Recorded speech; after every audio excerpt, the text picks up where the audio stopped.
Lebih dari 850.000 BTC itu dicuri karena Mt. Gox kena hack.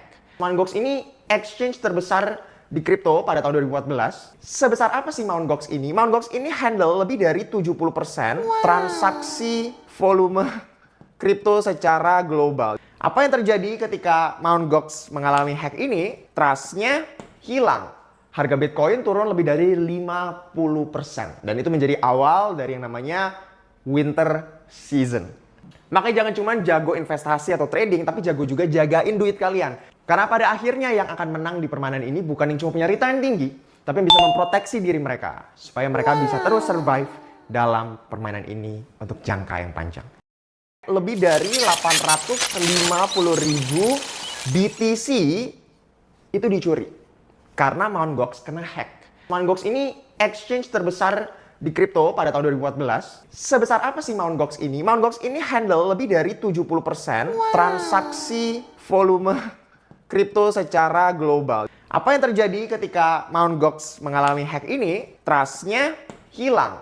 Harga Bitcoin turun lebih dari 50%. Dan itu menjadi awal dari yang namanya winter season. Makanya jangan cuma jago investasi atau trading, tapi jago juga jagain duit kalian.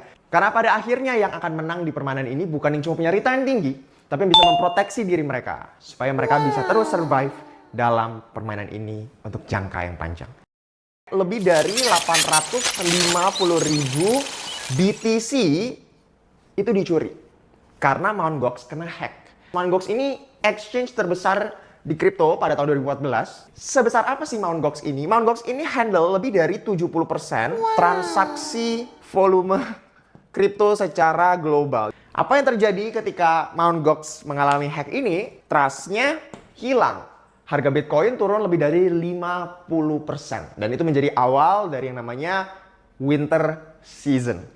Makanya jangan cuma jago investasi atau trading, tapi jago juga jagain duit kalian. Karena pada akhirnya yang akan menang di permainan ini bukan yang cuma punya return tinggi, tapi yang bisa memproteksi diri mereka. Supaya mereka bisa terus survive dalam permainan ini untuk jangka yang panjang.